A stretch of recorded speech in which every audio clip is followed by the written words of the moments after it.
História de Santa Catarina de Alexandria, também conhecida como a Grande Mártir Santa. Apesar da data de seu nascimento não ser exata, sabe-se que o dia do seu martírio, o dia do seu nascimento para Deus, é o dia 25 de novembro, data reservada no calendário religioso para celebrações em sua homenagem e homenagem a Cristo Rei. Faremos a história de Santa Catarina e a oração ao Cristo Rei. Santa Catarina nasceu em Alexandria, cidade principal do Egito, entre o final do século II e início do século III. Era filha de uma ilustre família da antiga nobreza, descendente em linhagem direta dos reis e governadores do país.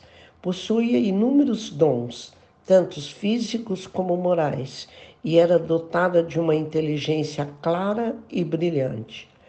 2 sábios de Alexandria foram seus mestres, e tão rápido foram seus progressos que aos 13 anos era mestre nas 7 artes livres: eloquência, poesia, música, arquitetura, escultura, plástica e coreografia. Assim, apesar de ser a favor do casamento e ter dezenas de homens desejando-a, Catarina era bastante exigente na questão de casamento, anunciando que desejava casar-se apenas com um príncipe tão belo e sábio como ela, condição que embargou qualquer pretendente de se apresentar. Com a morte de seu pai, sua mãe começa a se dedicar à vida cristã e tenta fazer com que Catarina também se converta. Porém, esta ainda dedicava-se exclusivamente aos estudos. Mesmo com a morte da sua mãe, a bela jovem apenas se converteu após a revelação ter acontecido em um sonho. Com o falecimento de seu pai, rei Costus, Catarina retirou-se com sua mãe Sabinela para as montanhas da Sicília, onde travou conhecimento com Ananias, velho sacerdote amável e comunicativo. Ananias transmitiu a Catarina os mistérios da religião cristã, querendo, porém, convencer-se também interiormente das verdades do cristianismo, não submeteu logo seu entendimento ao jugo da cruz. Será a Virgem Maria que te procurará o noivo sonhado? Disse o ermitão.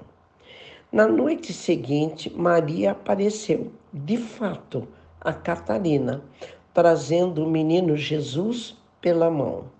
Gostas tu dele? Perguntou Maria. Oh, sim.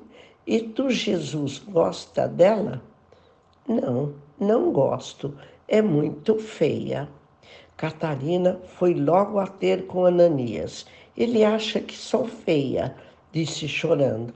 Não é o teu corpo, é a tua alma orgulhosa que lhe desagrada, respondeu o eremita. Este instruiu-a sobre as verdades da fé, batizou-a e tornou-a humilde. Depois disto, tendo Jesus encontrado bela, a Virgem Santíssima e o menino Jesus, colocou nos 2 o anel no dedo. Em estado de êxtase, se casa misticamente com Cristo. Ao acordar, percebe em sua mão a existência de uma aliança. E foi aí que sua vida começa a mudar drasticamente.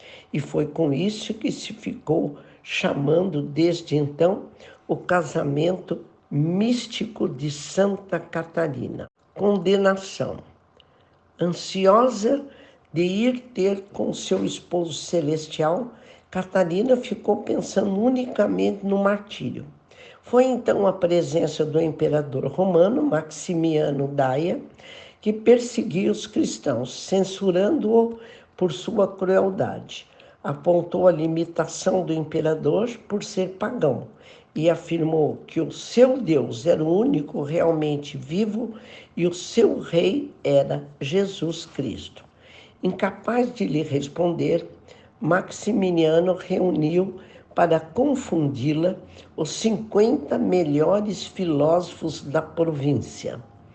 O imperador mandou prendê-la no cárcere até que viessem os 50 maiores sábios da província de Alexandria e a humilhassem por causa da sua argumentação aparentemente simples.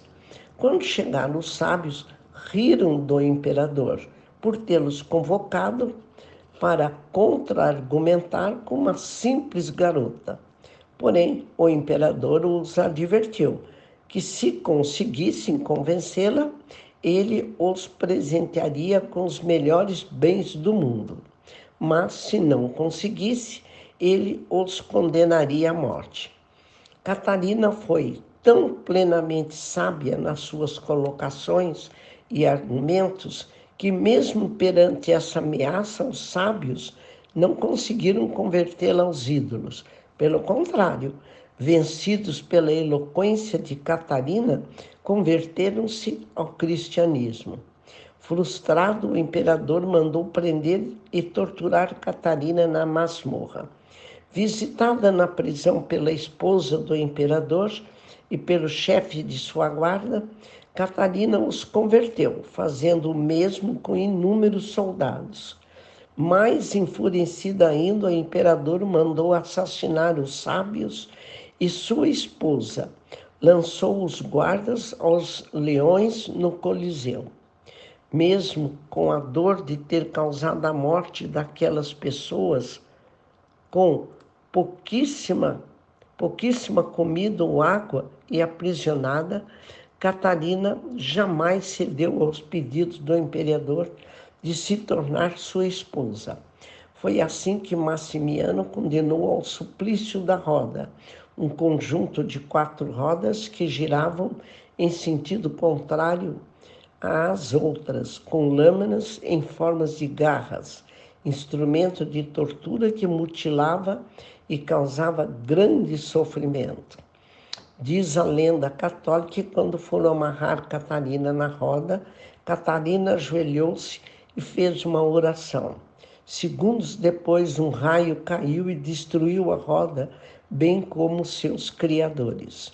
Ao determinar sua execução, apareceu-lhe o arcanjo Miguel para confortá-la, e Catarina rezou suplicando que, em nome do seu martírio, Deus ouvisse as orações de todos aqueles que a ela recorressem e que tudo obtivessem por sua intercessão.